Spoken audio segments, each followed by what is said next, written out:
Yeah,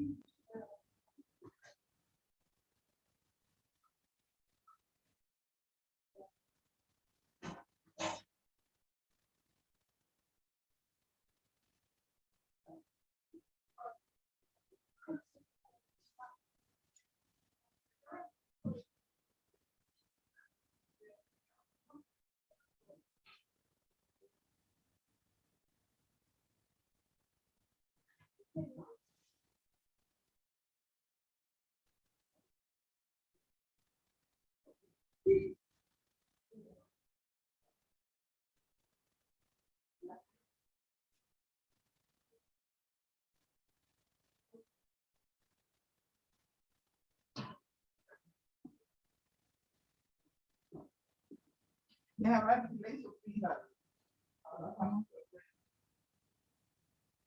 Yeah.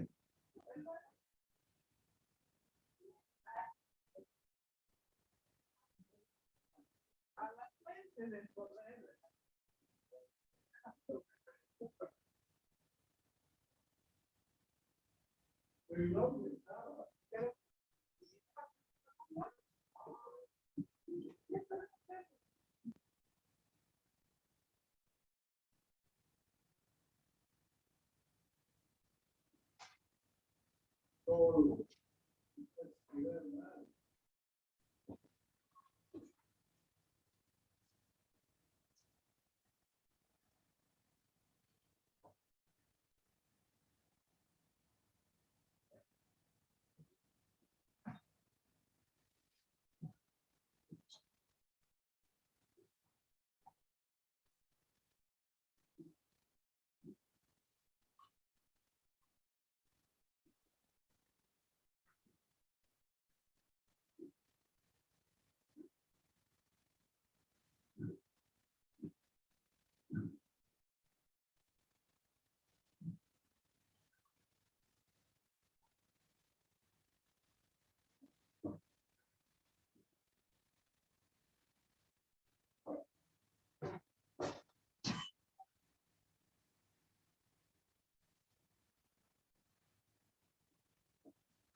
Buenos días, estimadas y estimados estudiantes.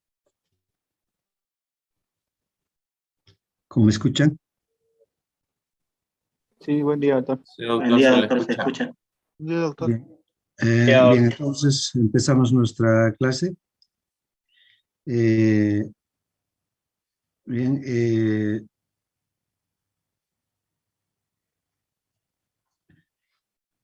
hoy vamos a empezar el sistema nervioso motor.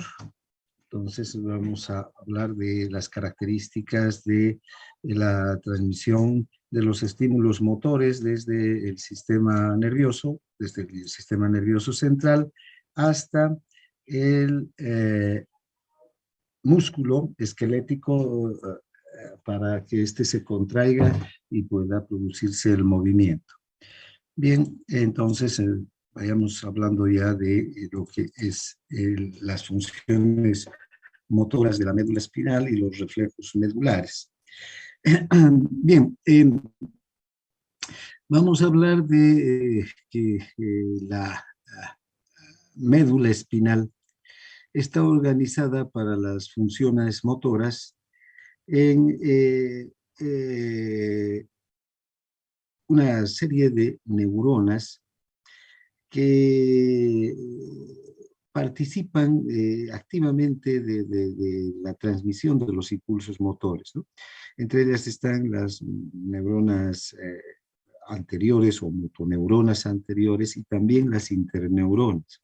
Si nosotros hacemos un segmento en cualquier parte de la médula, es decir, cortamos la médula de forma horizontal, vean, vamos a observar que en ese segmento hay neuronas sensitivas que están en el área posterior o en el asta posterior. Ya ustedes han podido observar estas neuronas sensitivas y sus funciones cuando hemos hablado de la transmisión del impulso sensitivo.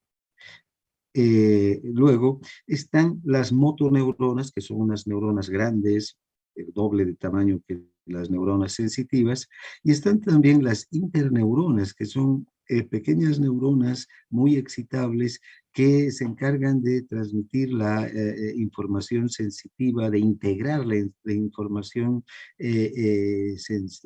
sensitiva y motora. Además, hacia las interneuronas llegan la mayor parte de los fascículos nerviosos que descienden trayendo información motora desde el tronco del encéfalo e incluso desde la corteza cerebral.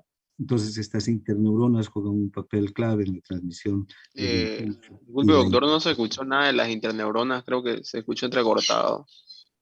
Bueno, no sé si todos escuchan entrecortado. No, me escucho Yo bien. le escuché bien, No, doctor. doctor, se Yo escucha lo escuché bien, doctor.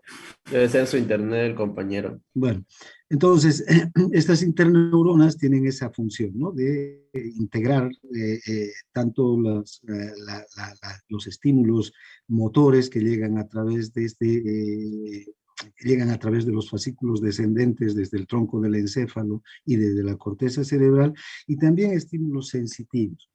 Bien, aquí podemos observar este corte horizontal de la médula y podemos ver que hay las neuronas del asta posterior a la que llegan, ¿no? Las fibras nerviosas sensitivas hasta las neuronas del asta posterior. De aquí, estas neuronas se encargan de transmitir la información, ya sea hacia el sistema de la columna dorsal o lemnisco medial o hacia el sistema o a la vía anterolateral. Luego están las interneuronas, estas neuronas pequeñas, muy excitables, que van a conectar neuronas sensitivas con neuronas motoras y también fascículos descendentes desde el tronco del encéfalo y desde la corteza con las neuronas motoras. Y están finalmente las neuronas motoras, que son neuronas muy grandes, que se encargan de transmitir el impulso nervioso ya hacia los músculos. Vean, este es un dibujo que hizo ya hace muchos años y que podemos observar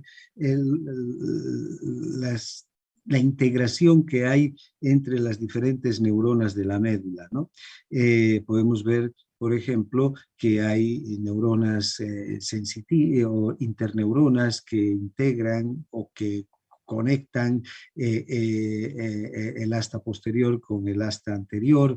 Hay neuronas, interneuronas que conectan dos segmentos diferentes de la médula o tres segmentos diferentes de la médula. Entonces, estas neuronas que están en la médula y en especial las interneuronas no solamente se encargan de conectar la información sensitiva y la motora de un segmento de la médula, sino también entre los propios segmentos de la médula. Bien, aquí tenemos las motoneuronas anteriores. Las motoneuronas anteriores son neuronas entonces que se encargan de transmitir los impulsos motores hasta los músculos. Y tenemos dos tipos de motoneuronas anteriores. Unas son las motoneuronas alfa y otras las motoneuronas gamma. Las dos salen del asta anterior de la médula. Los dos tipos de neuronas van a salir desde el asta anterior de la médula y se dirigen hacia el músculo. Las motoneuronas alfa, ¿no?, son las motoneuronas más grandes, son realmente el doble de tamaño de las neuronas sensitivas,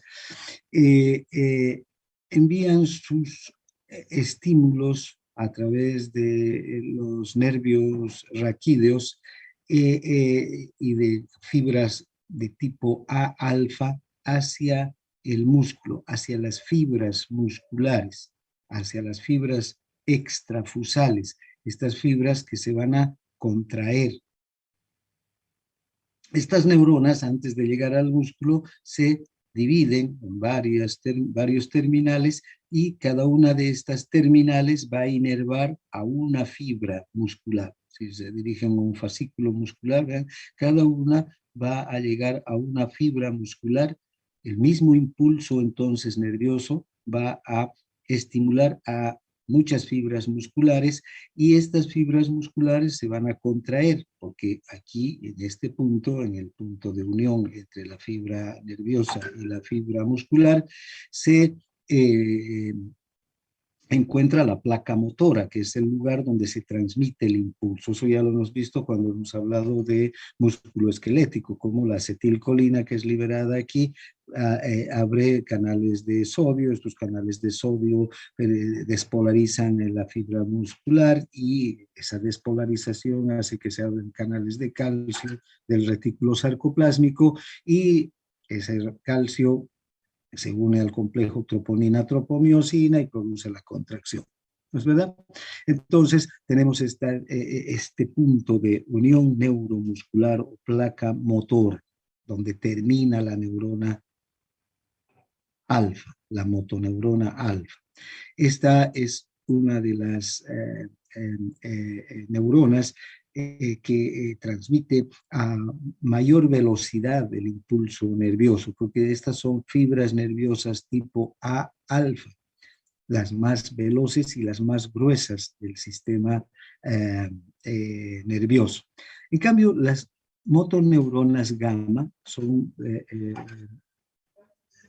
neuronas más pequeñas que transmiten además el impulso nervioso a través de una fibra A gamma. Si ustedes recuerdan, las A alfa son las más gruesas, luego vienen las A beta, luego las A gamma y finalmente las A delta, dentro de las A, que son las mielinizadas. Entonces, esta fibra es una A gamma, ¿no?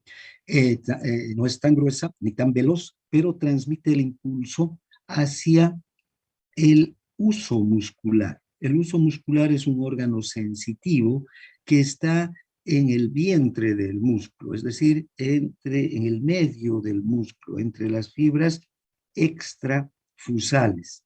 Este uso muscular es un órgano sensitivo. que también está compuesta por fibras musculares, pero que tienen muy poca actina y miosina, que cuando llega este impulso contrae a estas fibras intrafusales, a las fibras que están en el uso, y esa contracción de las fibras intrafusales hace que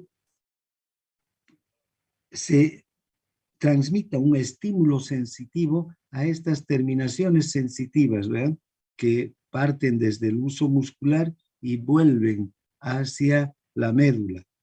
Ingresan por el asta posterior de la médula y nuevamente hacen conexión con las interneuronas y también con las motoneuronas alfa. Este es un mecanismo de retroalimentación esencial para la función muscular. ¿Ven? El músculo no es un órgano que se contrae o se relaja como si fuera una palanca de fierro, una palanca mecánica de fierro, ¿no? Que se abre o se cierra, sino tiene diferentes niveles de contracción. Podemos, gracias a ese mecanismo de retroalimentación, tener un control motor muy preciso.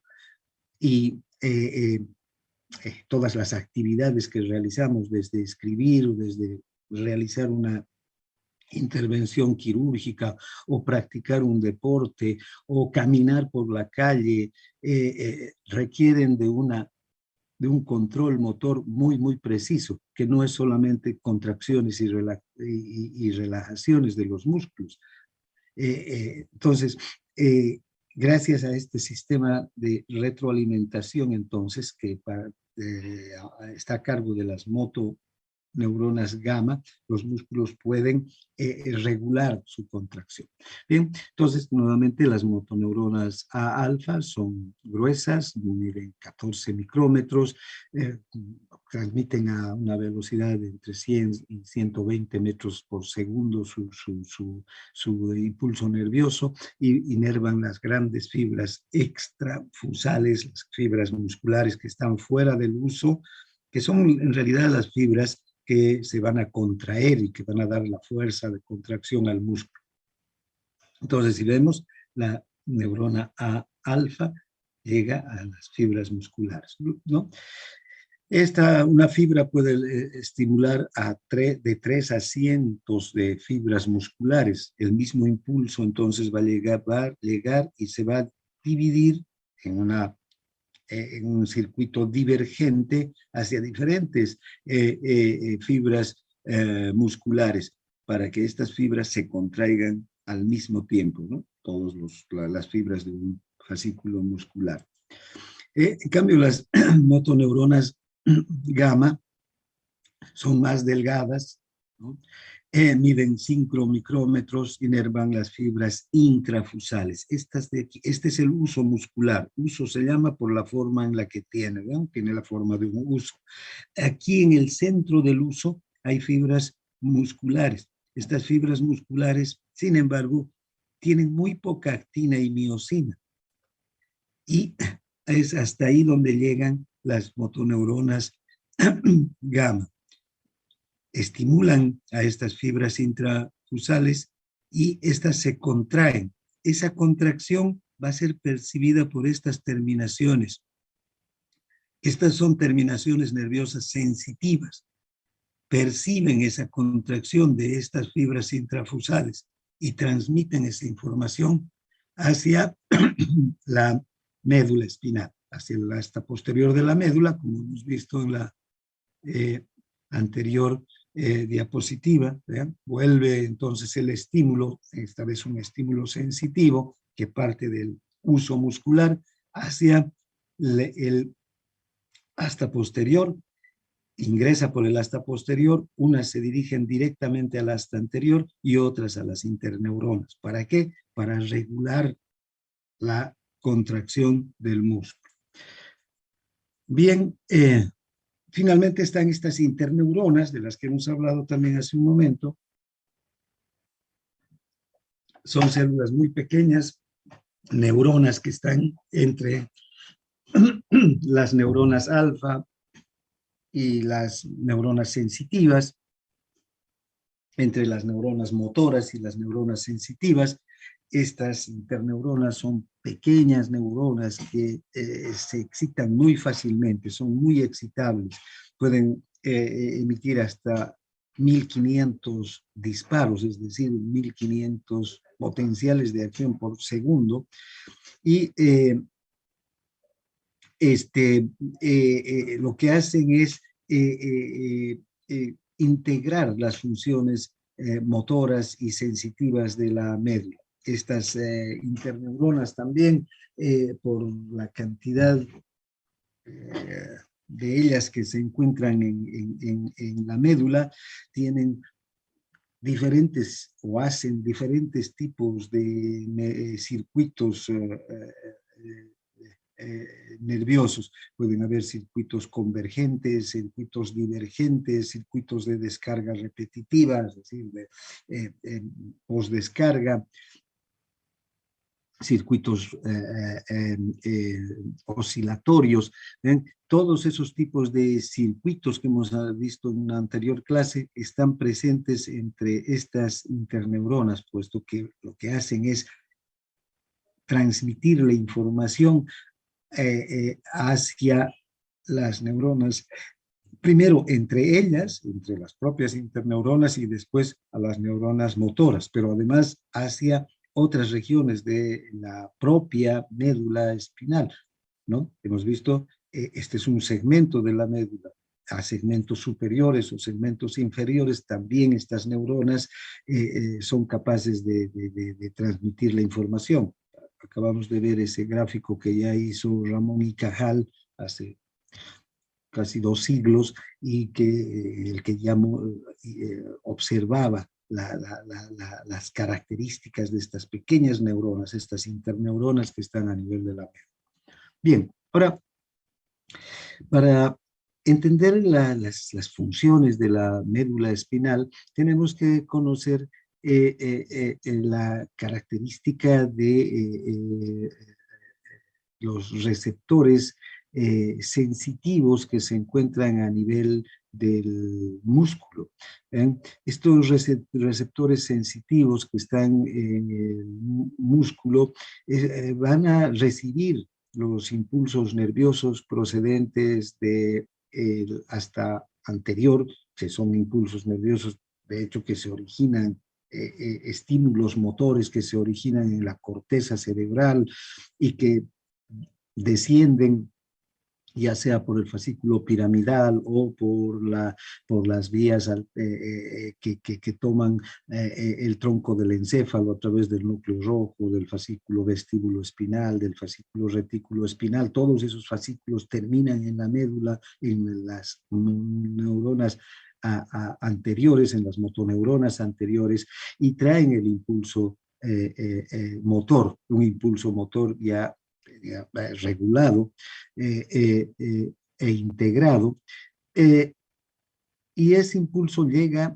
hasta el asta anterior. De ahí se dirige hacia el músculo, como hemos visto, y puede llegar, si desciende por o se dirige por las motoneuronas alfa directamente a las fibras musculares que se van a contraer. Pero la que viene por el impulso que viene por, o que se dirige hacia el músculo por las motoneuronas gamma, va a llegar a los usos musculares, y estos juegan un papel clave, ¿ya? Son receptores sensitivos y actúan participando del control intrínseca de la función muscular. Los usos musculares y los órganos tendinosos de Golgi, que se activan también cuando se contraen los músculos, van a proporcionar información sensitiva sobre el estado funcional del músculo en cualquier momento, ¿sí? ¿Y qué tipo de información van a transmitir? Van a transmitir, por una parte, una información sobre la longitud del músculo, si el músculo está estirado, si el músculo está contraído, sobre la tensión que se está dando a nivel del músculo, cuál es el grado de tensión y en especial a nivel de los tendones. Y finalmente, la velocidad de cambio de estas dos variables. ¿Con qué velocidad cambia la longitud de un músculo cuando se contrae o cuando se distiende? Y también la velocidad de cambio, la velocidad a la que cambia la tensión de un músculo. Si yo contraigo un músculo, vean, los músculos flexores van a estar muy tensos, ¿no? Y si luego distiendo el músculo, los músculos tensores van a estar menos tensos. Entonces, esa velocidad de cambio es transmitida por estos receptores sensitivos. Los usos musculares están en el vientre muscular, como hemos visto hace un momento, y estos se ocupan de enviar la información sobre la longitud y la velocidad de cambio, sobre cuán largo o cuán corto está el músculo en un determinado momento. Eso va a determinar, va a depender del grado de contracción del músculo. Y los órganos tendinosos de Golgi, estos ya no están en el uso muscular, estos están en los tendones musculares, en la parte donde terminan las fibras musculares, y ya es la parte en la que se está el músculo insertando al hueso. Entonces, el órgano tendinoso de Golgi transmite información sobre la tensión tendinosa y sobre la velocidad de cambio. Estos dos órganos sensitivos, entonces, participan del control muscular intrínseco, una función extremadamente importante para que se pueda regular la contracción muscular y sea una contracción muscular que responda a lo que el cerebro quiere, ¿verdad? El cerebro ordena que el movimiento sea fino, sea preciso, sea exacto. Entonces, para que ya el músculo, que es el que va a ejecutar el movimiento, pueda en última instancia desarrollar un movimiento muy fino, muy preciso, tiene que ser regulado por este sistema sensitivo que va a producir un mecanismo de retroalimentación. Entonces, los receptores sensitivos musculares son los usos musculares y el órgano tendinoso del Golgi. Aquí tenemos al uso muscular y aquí en el tendón al órgano tendinoso de Golgi. Bien, ahora veamos la función receptora del uso muscular. El uso muscular, como ustedes observan, tiene varias fibras nerviosas que llegan hacia el uso. Unas llegan, las fibras gamma, procedentes de las neuronas gamma, de las motoneuronas gamma, llegan hasta el uso, ¿no? Y llegan a los extremos del uso. Llega una fibra gamma aquí y otra fibra gamma aquí, en los extremos del uso. Y además hay fibras que van a partir del uso, fibras nerviosas también que salen del uso. Estas fibras son fibras sensitivas. Estas fibras sensitivas son fibras aferentes. Estas otras son fibras eferentes, porque están llegando. Las fibras gamma motoras, están partiendo del asta anterior y llegan a los extremos del uso. Por eso son fibras eferentes. Estas están partiendo del vientre del uso, de la parte central del uso, y se dirigen al asta posterior de la médula. Llevan información sensitiva, son fibras aferentes. Bien, ahora, un uso muscular está compuesto por entre 3 a 12 fibras musculares intrafusales, estas fibras pequeñas que estamos viendo aquí. Estas son fibras iguales que el músculo esquelético, tienen las mismas características, solo que tienen muy poca cantidad de actina y de miosina. La mayor concentración de actina y miosina, que igual es muy poca, está en los extremos, y aquí en el medio prácticamente no hay actina y miosina. Ahora, estas fibras intrafusales tienen una dimensión, una longitud de entre 3 a 10 nanómetros. Están entonces en el vientre, en el medio del músculo. Están rodeadas por las fibras musculares. Estas fibras, estos espacios que vemos acá, ¿no? Largos, esta es una fibra muscular. Esta sí tiene los filamentos de actina, de miosina y se contrae. Estas son las fibras que hemos visto en su función de contracción. Bien, ahora, si observamos, las fibras nerviosas gamma llegan directamente a los extremos de las fibras intrafusales. En estos extremos hay elementos contráctiles, hay proteínas contráctiles como actina y miosina. En poca cantidad, pero sí están estos elementos contráctiles que se estimulan con el estímulo que llega por las fibras gamma. En cambio, en el centro, esta parte del centro, no hay actina y miosina, como les decía hace un momento, y de aquí parten los elementos sensitivos. Dos fibras sensitivas, una terminación primaria sensitiva, una terminación sensitiva primaria y una terminación sensitiva secundaria. Las dos se dirigen hacia la médula, hacia el asta posterior de la médula. Bien.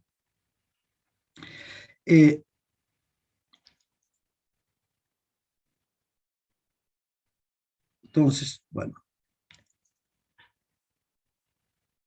Si observamos cada una de las terminaciones sensitivas, vamos a ver que la terminación sensitiva primaria se conoce también como terminación ángulo-espiral, porque termina en forma de anillos espirales que envuelven al huso.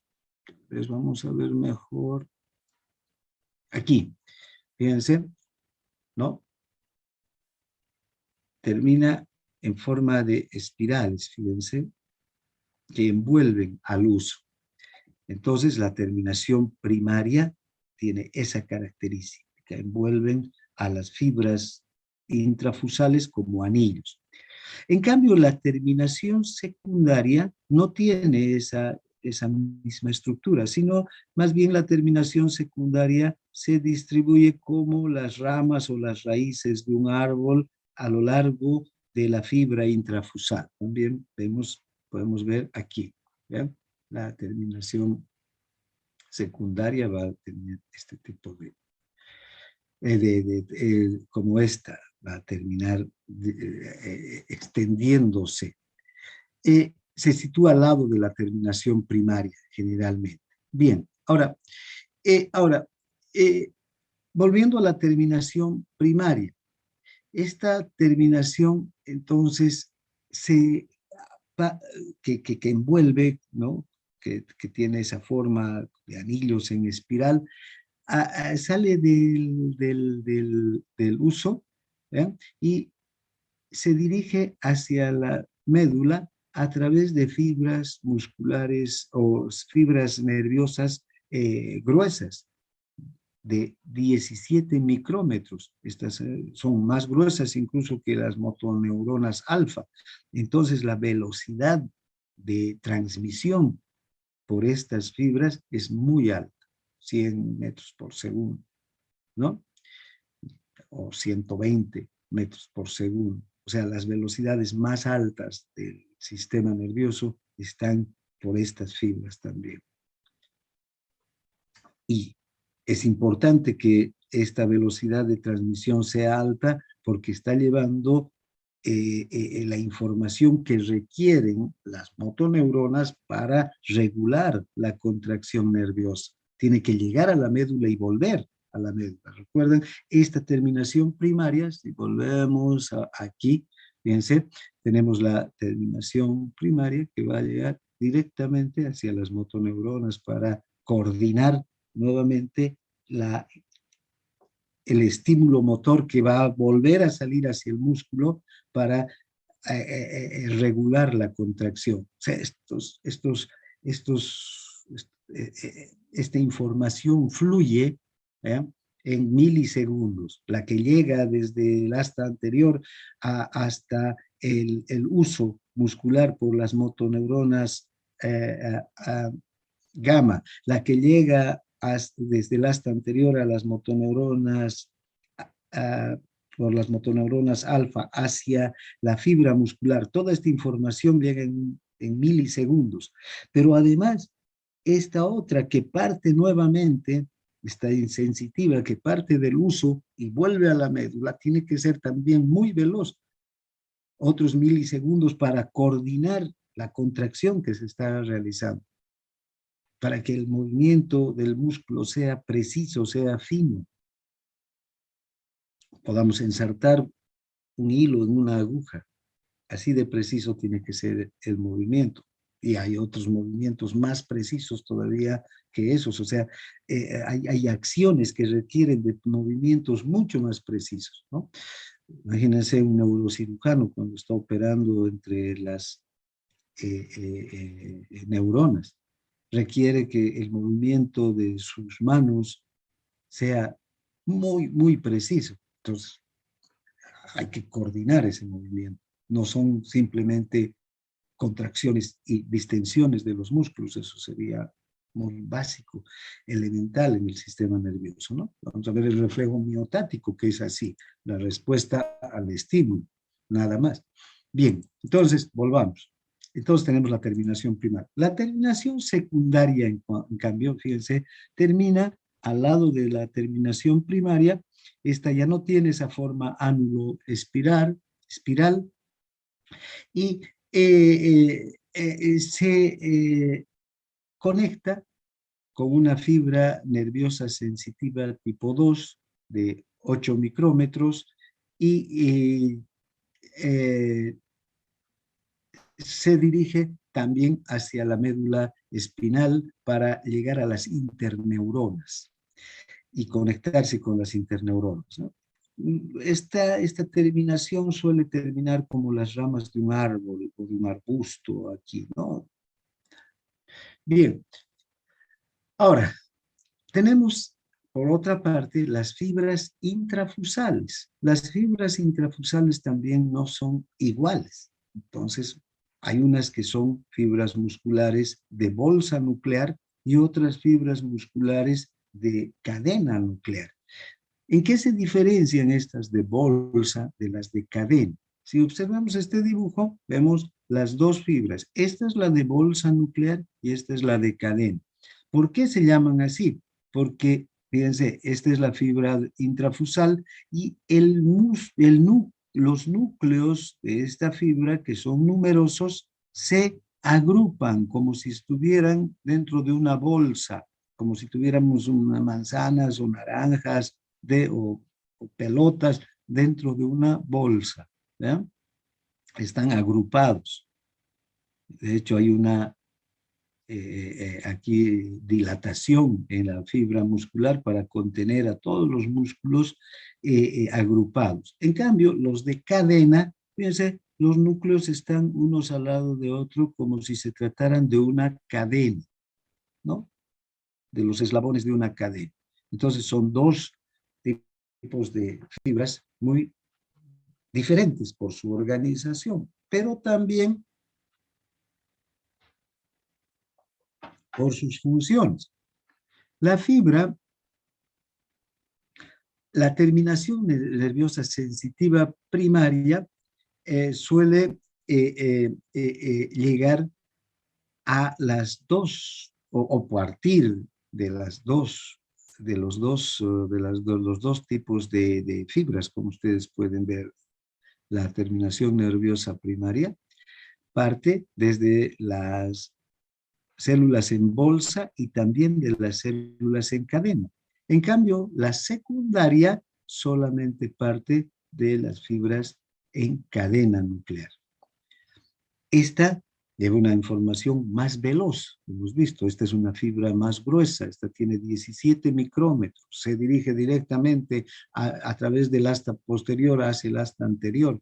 Esta es una fibra más delgada, esta simplemente va a llegar hasta las interneuronas, no es demasiado delgada, es 8 micrómetros, pero y transmite también a alta velocidad, pero no tan gruesa ni tan veloz como es la fibra, la terminación primaria.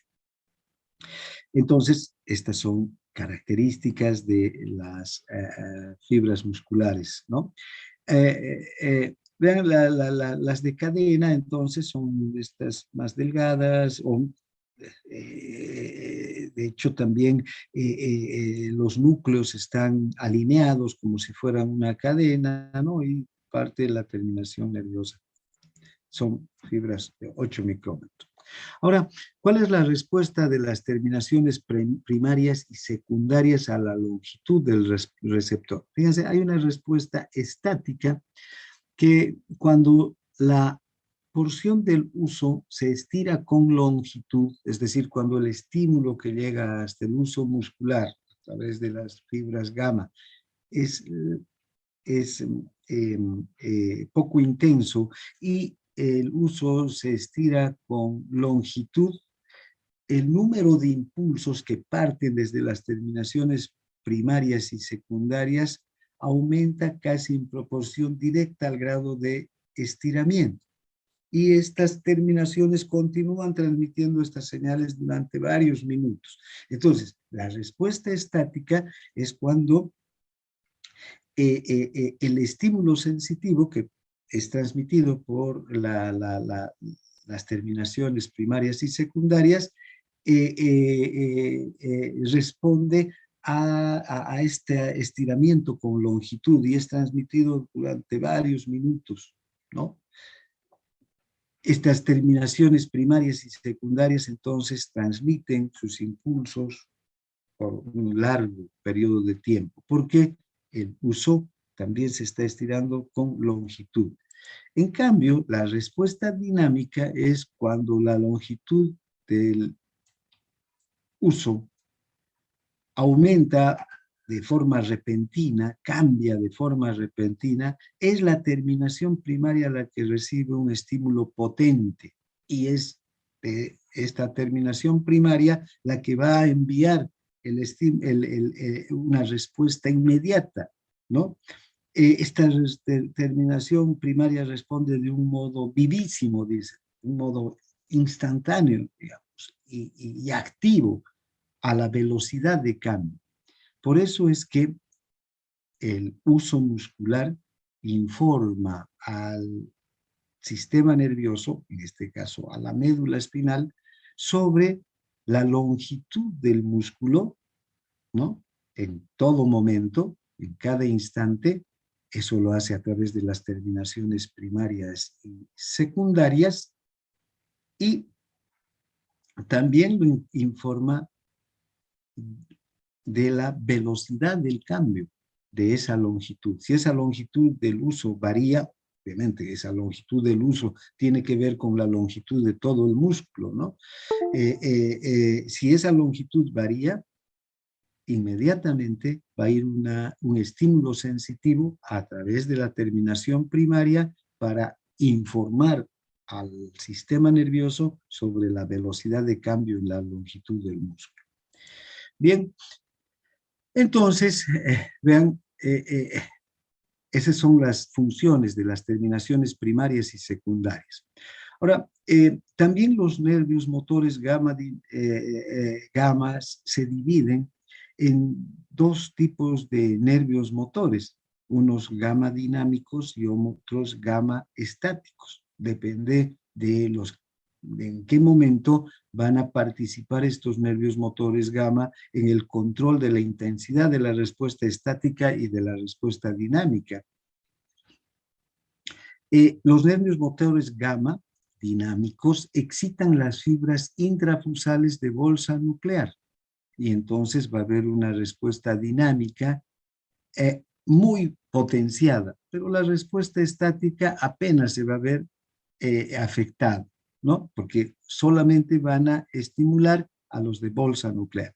En cambio, los gamma estáticos van a excitar a las fibras intrafusales de cadena y van a favorecer más bien la respuesta estática y van a tener una poca influencia sobre la respuesta dinámica.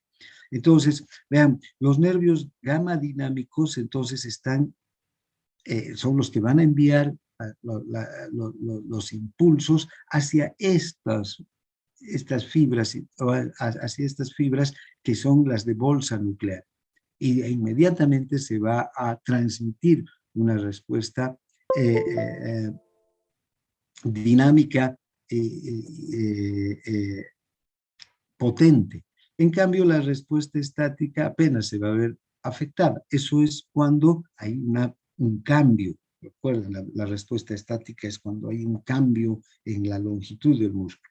En cambio, los gamma estáticos transmiten hacia las fibras en cadena y favorecen la respuesta estática. Y hay una poca influencia sobre la respuesta dinámica. ¿Cuándo es la respuesta estática? Cuando el uso muscular se estira o se distiende muy lentamente, ¿no? Entonces ahí es la respuesta estática mediada por los nervios motores gamma estáticos. Entonces, esas son las características de este receptor sensitivo. Vean la importancia de este receptor sensitivo que está en el vientre del músculo. Recibe señales motoras a través de nervios gamma estáticos y gamma dinámicos. Y además envía señales sensitivas, o sea, relacionadas con la contracción, con el estiramiento del músculo, con el cambio en la longitud del músculo, a través de estas dos terminaciones, una terminación primaria y una terminación secundaria. Bien, ahora, nuestros músculos siempre responden a un estímulo. Estos estímulos llegan desde el sistema nervioso central y se convierten en reflejos musculares que se pueden producir de diferente manera. Hay diferentes reflejos musculares. Este tema lo vamos a ver en forma práctica, en laboratorio, pero vean, hay que conocer los fundamentos de un reflejo muscular. Primero hablaremos del reflejo miotático muscular. Todos los músculos tienen este reflejo. Y este reflejo es la respuesta del músculo al estiramiento. Si un músculo se estira, inmediatamente se activan los usos musculares. ¿Ven? Y esta activación de los usos musculares causa la contracción refleja de las fibras musculares esqueléticas grandes y también de los músculos sinérgicos que están más íntimamente ligados, no solamente del músculo que se ha estirado, sino hay otros músculos sinérgicos que actúan en sinergia con él. Entonces, si volvemos aquí, fíjense, a otro dibujo aquí, ¿qué sucede si estimulamos el uso? Este uso muscular se estimula, se estira. Inmediatamente van señales sensitivas hacia la médula espinal. Esas señales sensitivas a través de las fibras sensitivas de las terminaciones primarias y secundarias parten de aquí, del uso. Llegan a la médula espinal y hemos visto que en la médula espinal van a hacer conexiones a través de interneuronas y directamente de las neuronas del asta anterior para que la respuesta vuelva a salir por las motoneuronas alfa y llegue a las fibras musculares grandes, para que éstas se contraigan. Entonces, vean, estos reflejos miotáticos están presentes en todos los músculos y son la respuesta, ¿no? En realidad, un reflejo miotático es la respuesta al estiramiento del uso muscular.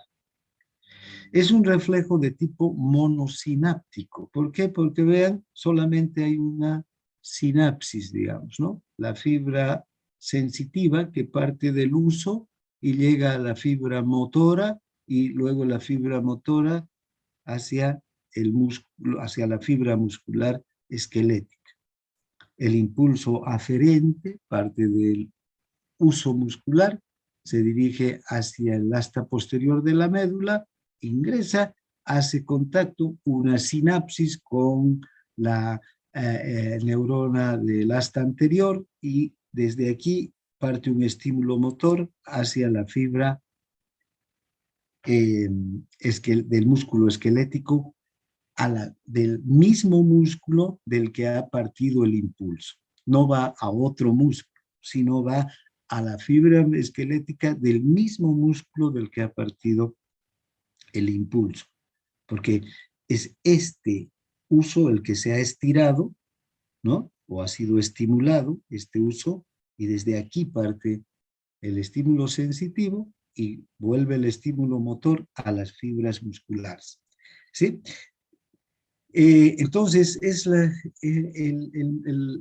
reflejo miotático es la manifestación más sencilla del funcionamiento del uso muscular, ¿ya? Como el uso muscular, cuando es estimulado, puede producir esta respuesta refleja. Es un reflejo monosináptico, muy simple, por eso es la manifestación más sencilla del funcionamiento del uso.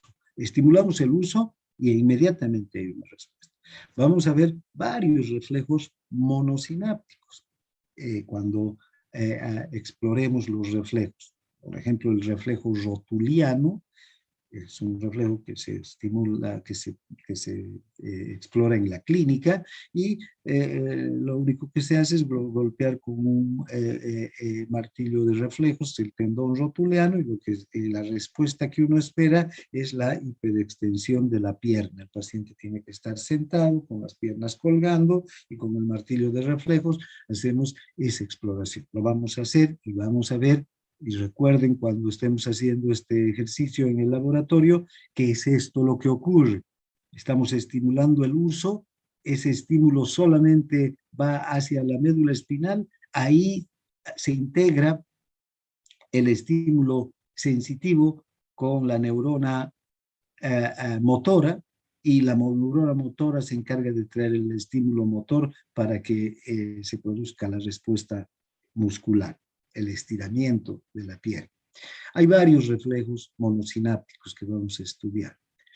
Este reflejo, como les digo, está en todo el cuerpo, en todos los músculos, y cumple una función amortiguadora. Y esto hace que los músculos, siempre que se estiren, ¿vean? Demasiado el uso, vaya este reflejo y pueda devolver un estímulo motor que evite oscilaciones o sacudidas en los movimientos corporales. Porque si solamente tendríamos el estímulo y la respuesta motora como una contracción o una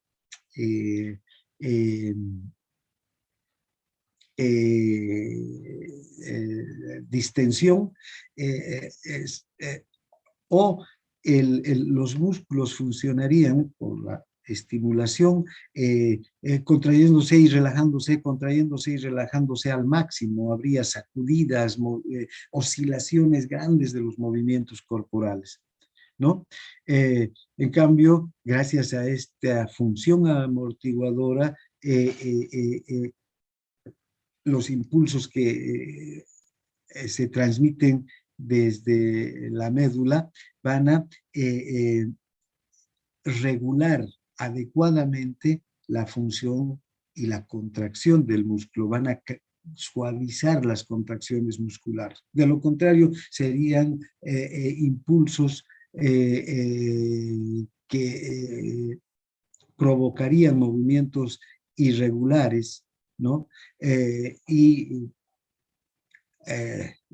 Nuestros miembros, por ejemplo, cuando caminamos, los miembros inferiores no tendrían la capacidad de dar movimientos precisos para que podamos, por ejemplo, subir una acera con la facilidad con la que subimos, o evitar un obstáculo que está en el camino, en el piso. ¿Verdad? Nosotros no necesitamos en realidad gran esfuerzo para mover nuestro pie unos milímetros o unos centímetros más allá de un obstáculo, que una piedra o algo que está en el piso, o un objeto que no queremos pisar, y lo hacemos perfectamente y con una suavidad y una precisión grande. Desde luego, no solamente está el reflejo miotático, este es un reflejo básico que es digamos, lo último, ya la última regulación del movimiento. Vamos a ver cómo las estructuras que están en el tronco del encéfalo, o el cerebelo, o las estructuras que están en el sistema vestibular, también nos ayudan a regular los movimientos. El último movimiento, el que realmente se ejecuta, es una acción controlada desde la corteza cerebral, pasando por el núcleo rojo, por el bulbo raquídeo, por el vestíbulo, por la médula, el cerebelo, los ganglios basales. Todas estas estructuras, que las vamos a estudiar en los próximos capítulos, intervienen para la función muscular, y que el movimiento sea preciso. Pero vean, la médula no solamente es un lugar de paso, la médula no es una autopista por donde pasan los impulsos sensitivos y los motores, sino también tiene una función reguladora. Y vean qué importante, la última función reguladora para amortiguar el movimiento, con este circuito monosináptico que es el reflejo miotático, ¿no? Vean, por ejemplo, vean, si se estimula el uso, la respuesta del músculo viene amortiguada. Si no tenemos uso, si estuvieran cortadas las terminaciones sensitivas primarias y secundarias desde el uso, se estimula el uso, no va a haber el mecanismo de retroalimentación que parte desde el uso hasta la médula. Y entonces solamente los nervios gamma producirían estos estímulos, y vean la forma irregular, el patrón irregular que sería la respuesta del músculo frente a la estimulación motora. Entonces, gracias al uso muscular, a esta retroalimentación inmediata a gran velocidad que hay con relación a cada contracción, ¿ya?, se puede tener una función muy amortiguada del músculo, ¿no? Bien, tenemos el reflejo rotuliano, cuando, ¿no?, golpeamos con un martillo de reflejos el tendón del músculo, vean, del músculo en el tendón rotuliano, el músculo responde con una hiperextensión, ¿no? Se estira rápidamente el cuádriceps. Este reflejo sirve para valorar el grado de excitación que tenemos en los centros de la médula espinal. Por eso es un reflejo que en la clínica es importante, en especial cuando el paciente tiene problemas para caminar, cuando el paciente tiene adormecimientos en los pies, cuando el paciente tiene dolores neuromusculares en el miembro inferior. Entonces hay que ver si hay algún tipo de alteración de todo este sistema de excitación y de respuesta, de estimulación sensitiva y de respuesta, estimulación sensitiva que parte del uso y la respuesta que llega a la fibra muscular. Bien, hay también el clono de las ancas, que es también un otro reflejo miotático, pero que podemos verlo en los músculos gastrocnemios o en los gemelos, cuando la persona se pone de cuclillas, se deja caer de cuclillas, el término que utilizamos, ¿no? Cuclillas, vean, no hay no es que queda quieta en el sitio, ¿no? Sino desciende y hay un movimiento ligero de oscilación del cuerpo, y a eso se debe a que el uso se estira y hay una respuesta inmediata a nivel muscular para ayudar a que haya unas contracciones que eviten que haya una estiración intensa del músculo gastrocnemio y pueda incluso lesionarse el músculo gastrocnemio al estirarse de forma repentina con todo el peso del cuerpo. Entonces hay esa respuesta que amortigua la acción del músculo, ¿no? Luego está el reflejo tendinoso de Golgi. Este es un reflejo importantísimo también y que parte del tendón. En el tendón tenemos un órgano, el órgano tendinoso de Golgi. Separen del aparato de Golgi, tiene el mismo nombre del aparato de Golgi que está en la célula, pero este es un reflejo, un órgano sensitivo. Fíjense, es un órgano sensitivo que está ramificado, ¿no? Es como una terminación nerviosa libre que está ramificado en el tendón. Estos son las fibras musculares que terminan en el tendón y esta es la parte del tendón que se va a insertar en el hueso. Entonces, en el extremo de los músculos, en cada inserción del músculo en un hueso, hay tendón. Y dentro de ese tendón, fíjense, está este receptor sensitivo, que es muy parecido a las terminaciones nerviosas libres, ¿no? Este receptor aporta una información valiosísima sobre el grado de tensión que soporta el tendón.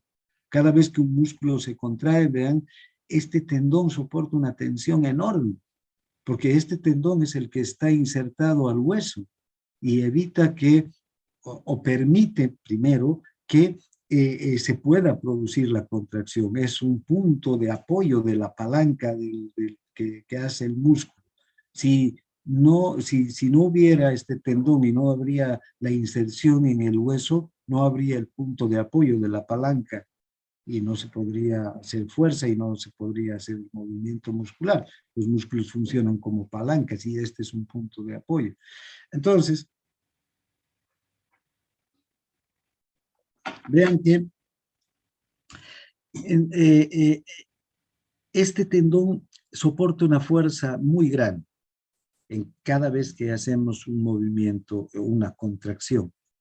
Y esa fuerza podría ser tan grande en un determinado momento que pudiera romper las fibras musculares. Las fibras podrían llegarse a romper, o el tendón romperse, o desinsertarse, salir de su inserción, el tendón de su inserción en el hueso. Entonces, gracias a esta información que aporta el órgano sensitivo a través de estas fibras nerviosas, que también son, vean, bastante gruesas, de 16 micrómetros envían una información a gran velocidad hacia el sistema nervioso, se informa hacia el sistema nervioso sobre el grado de tensión que hay en el músculo y también identifica la velocidad de cambio. También hay una respuesta estática y una respuesta dinámica. La respuesta estática entonces es cuando el grado de fuerza aumenta muy lentamente, ¿no? Y la respuesta dinámica va a ser cuando la tensión cambia repentinamente, ¿no?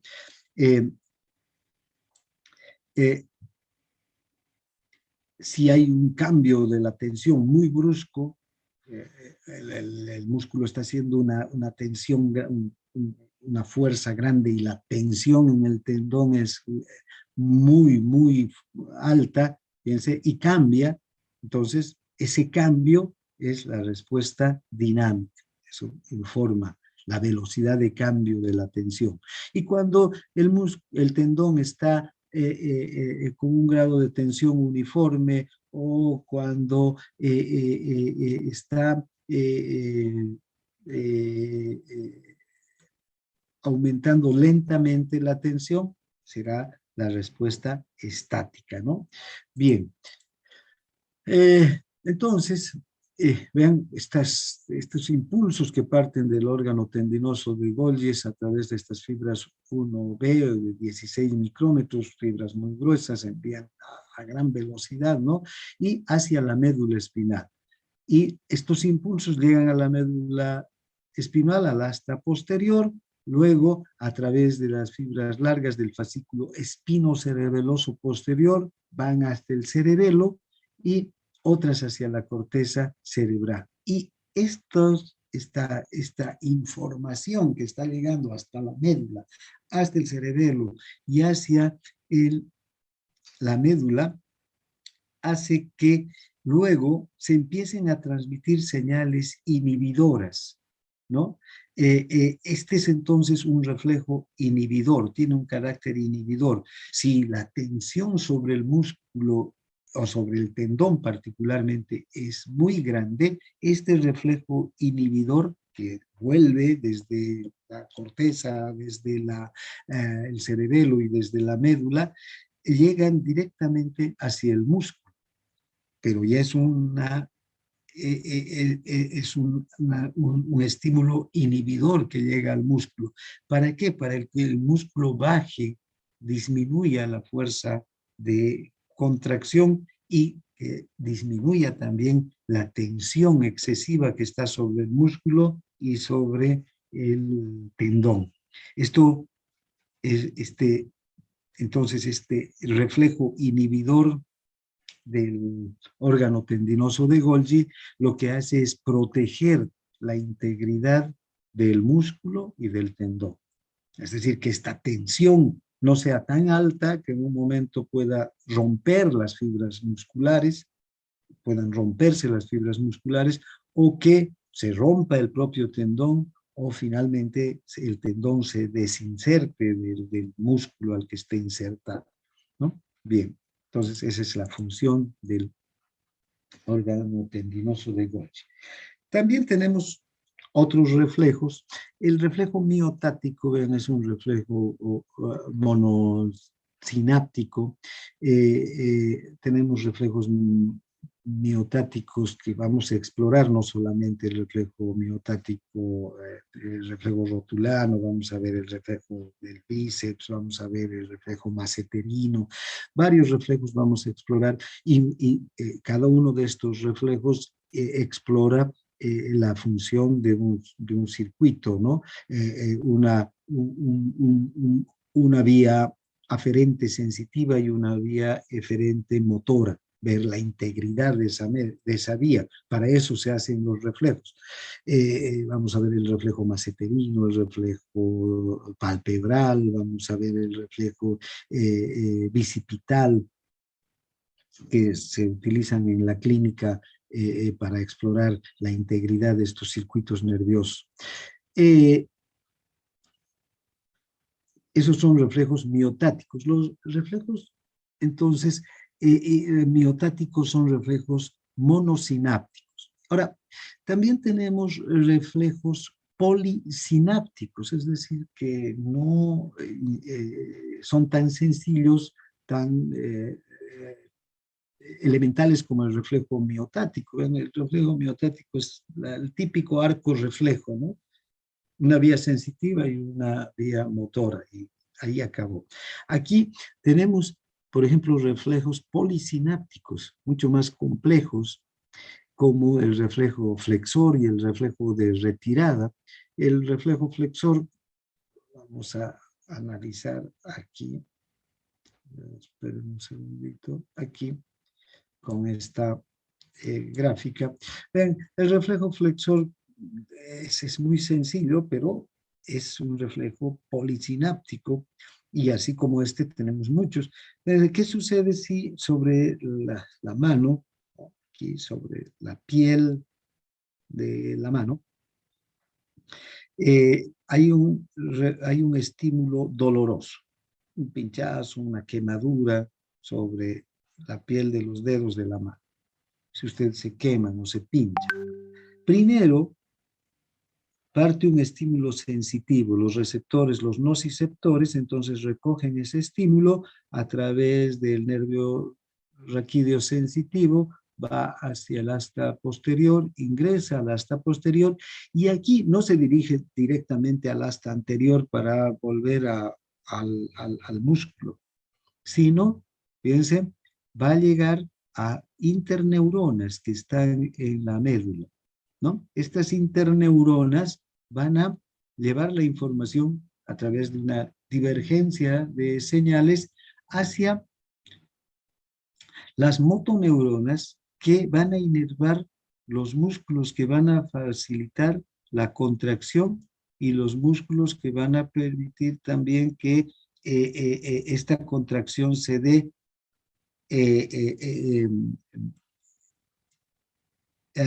sin oponerse a los músculos que se contraen. Entonces va a llevar la información a los músculos agonistas y a los músculos antagonistas.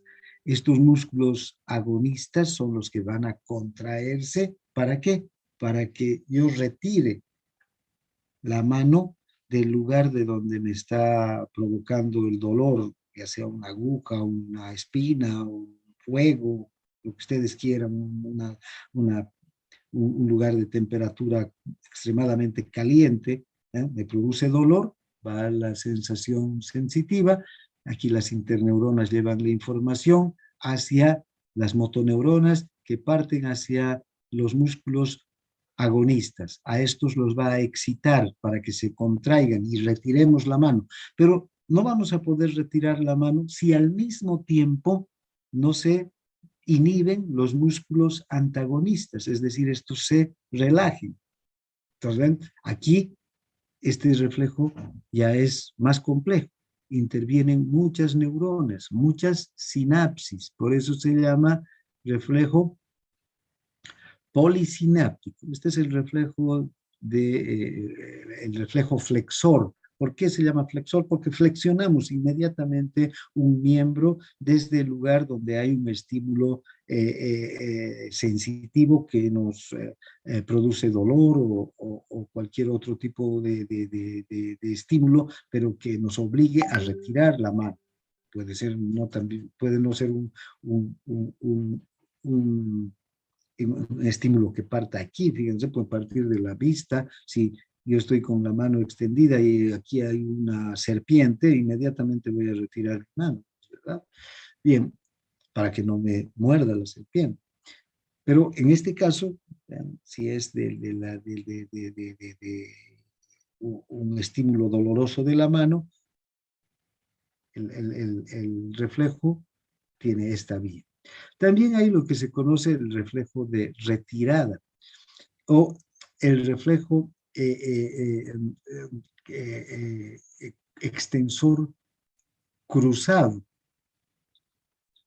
Este reflejo extensor cruzado es interesante porque, ¿ven? Lo que va a ocurrir es que si yo me pincho con esta mano derecha, va la información, como ya hemos visto, ingresa por el asta posterior, hace sinapsis con interneuronas que van a excitar a los músculos agonistas y van a inhibir a los antagonistas para que se flexione este brazo.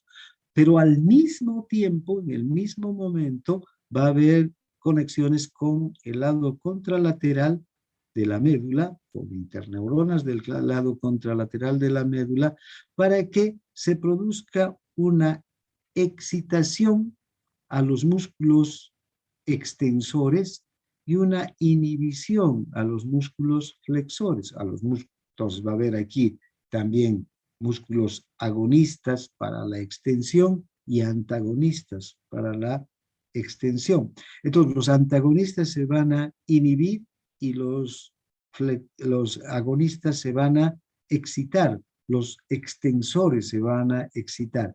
Entonces el movimiento va a ser de flexión de la mano a la que ha sido lesionada y de extensión contralateral. ¿Ya? Entonces voy a hacer un movimiento.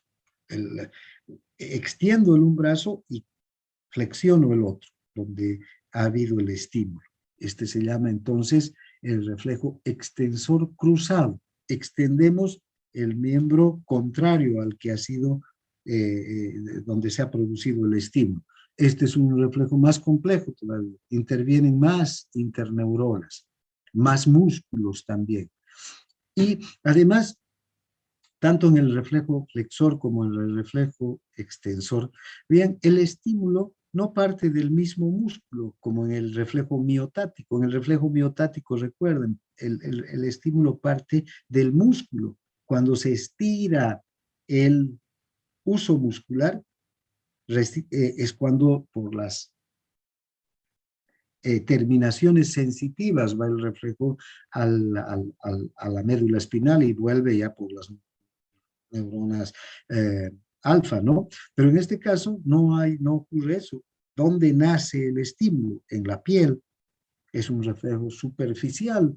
Además, no es un reflejo profundo. Este otro sí es un reflejo profundo. Este sí es un reflejo superficial que parte en un lugar alejado del músculo, como es los dedos de la mano, y va a retornar a estos dos músculos o a estos otros dos músculos que los va a extender, ¿no?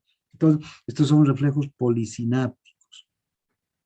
También hay el reflejo de retirada, que es mucho más complejo todavía, porque el reflejo de retirada es cuando el estímulo es demasiado fuerte, o el dolor o una situación de riesgo realmente grande para nuestro cuerpo.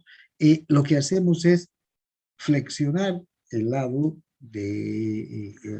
digamos, donde está el mayor riesgo, extender el lado contralateral y retirar todo el cuerpo del lugar donde está partiendo el estímulo que podría ponernos en riesgo nuestra vida o ser demasiado peligroso o demasiado doloroso. ¿Ven? Entonces hace que realmente no solamente flexionemos, no solamente retiremos la mano. Aquí si me pincho con una aguja, retiro mi mano como el reflejo flexor, pero si el dolor o la situación es mayor, puedo hacer esto, extender al mismo tiempo el brazo contralateral, y si el dolor o el estímulo es mucho mayor, podemos retirar todo el cuerpo. Entonces, fíjense, ahí ya intervienen más sinapsis, más neuronas y más músculos en el reflejo, ¿no? Entonces tenemos el reflejo extensor cruzado. Esto es el mecanismo neuronal que acabamos de ver. Tenemos también el reflejo de retirada. Y esto se da porque hay los músculos, vean, están siempre asociados. Hay músculos que se excitan mientras hay otros que se inhiben. Mientras hay un grupo de músculos que se excita y que se contrae o se estira, va a haber un grupo de músculos que se va a inhibir y va a ser la acción contraria del músculo excitado. Entonces, estos músculos se llaman todos los músculos tienen o los músculos están agrupados en agonistas y en antagonistas. Cuando un reflejo miotático activa un músculo, va a inhibir simultáneamente a sus antagonistas, ¿no es verdad? Y también esta inhibición se debe a estas inervaciones o inhibiciones recíprocas. Uno se activa, uno se estimula y el otro se inhibe. Entonces, es así. Y además hay diversos reflejos posturales y locomotores que se pueden observar, que son de estricto control medular. La médula no es solamente un lugar de paso de estímulos sensitivos que están yendo hacia el tronco del encéfalo y estímulos motores que están llegando hasta la médula de paso hacia los músculos o hacia las glándulas o hacia las vísceras. La médula en sí misma tiene muchas funciones motoras y sensitivas. De hecho, la médula representa el primer, digamos, el primer estadio en la evolución de los animales más complejos.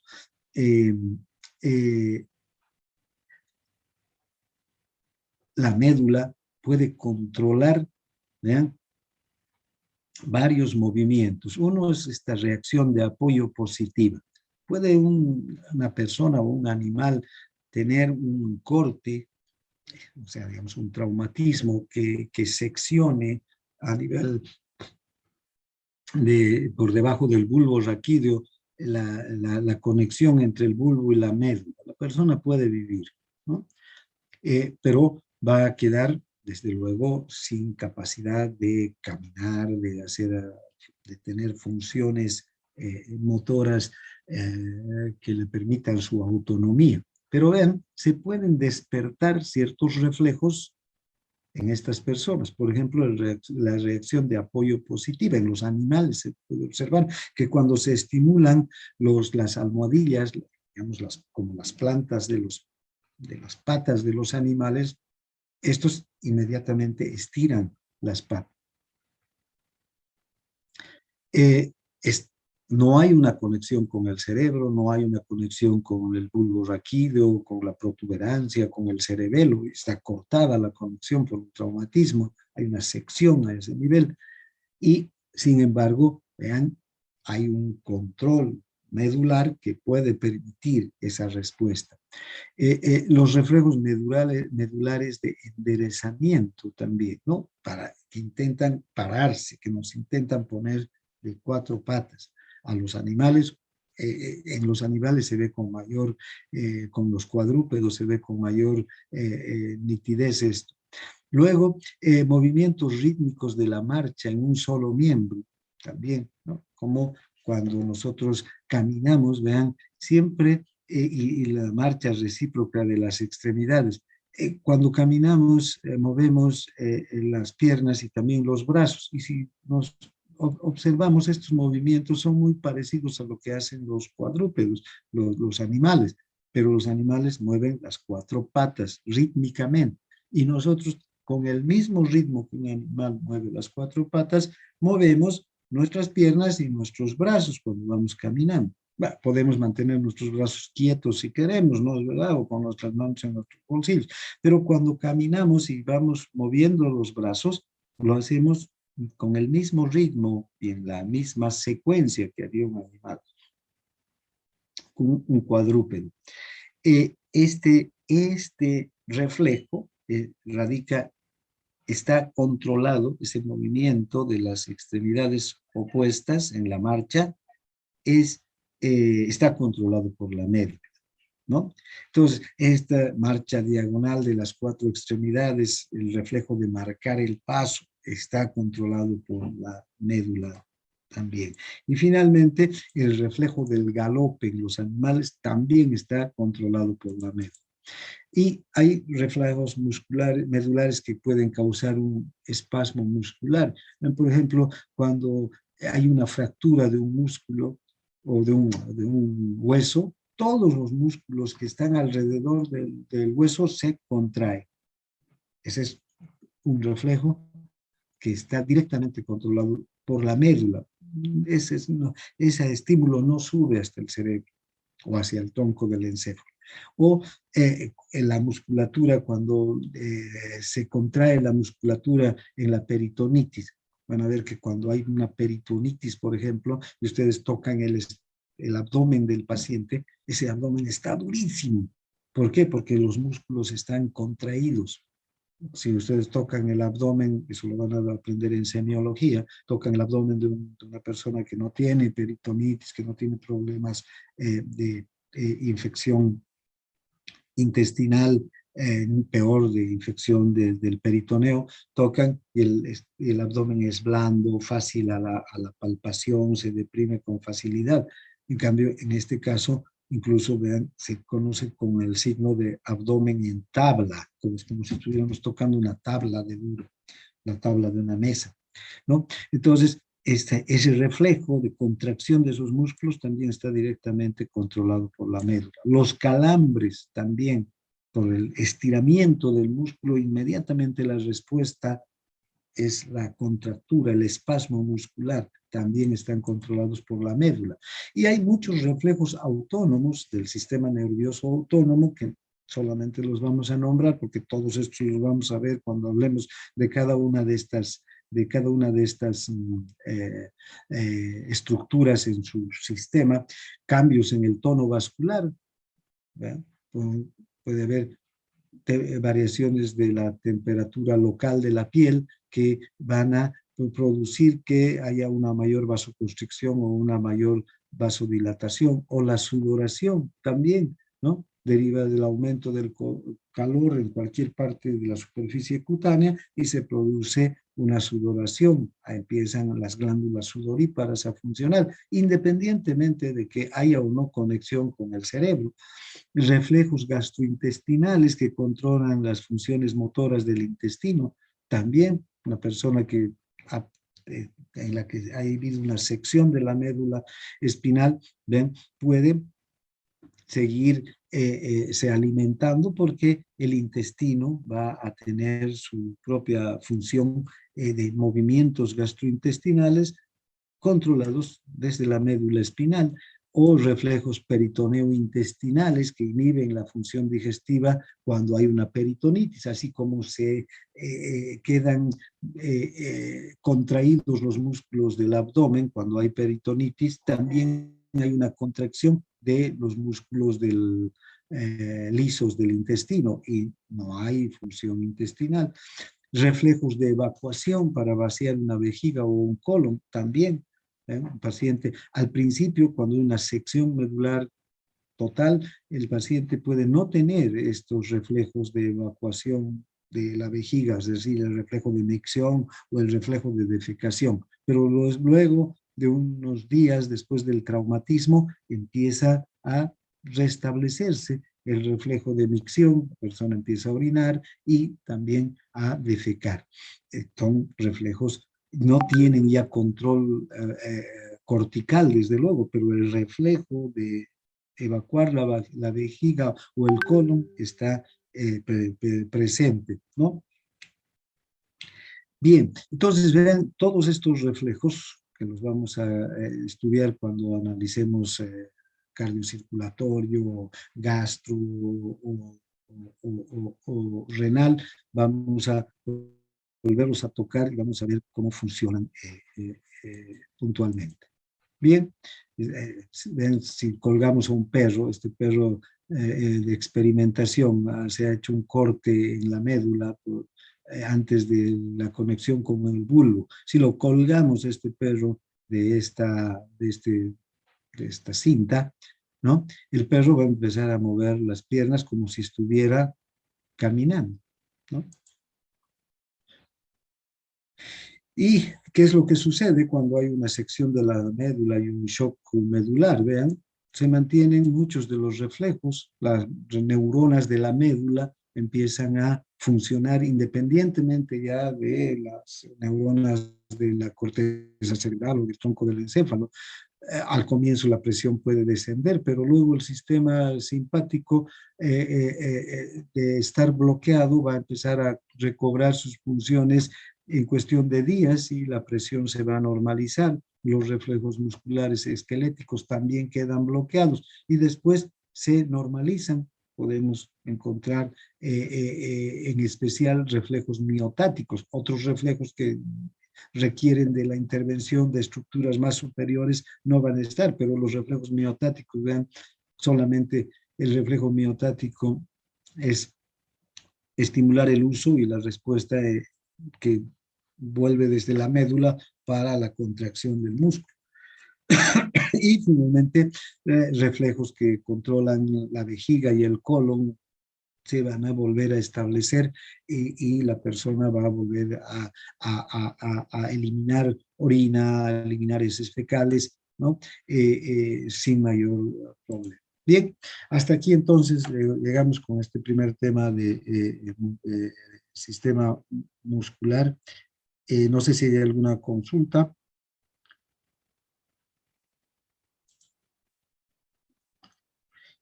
Si no hay, bien, a ver, el grupo de B3 que tiene práctica hoy día no se va a pasar en laboratorio porque han mandado una información que están fumigando y no hay ingreso a la universidad hasta el día lunes. Entonces, bueno, nos perjudicamos por el trabajo de hoy, pero para el grupo B3 hoy día no iba a haber una práctica de laboratorio. Lamentablemente estamos ya atrasados, pero para no seguirnos atrasando más, hoy día van a pasar por vía virtual con el auxiliar. ¿Ya? Igual iban a pasar en el aula todos los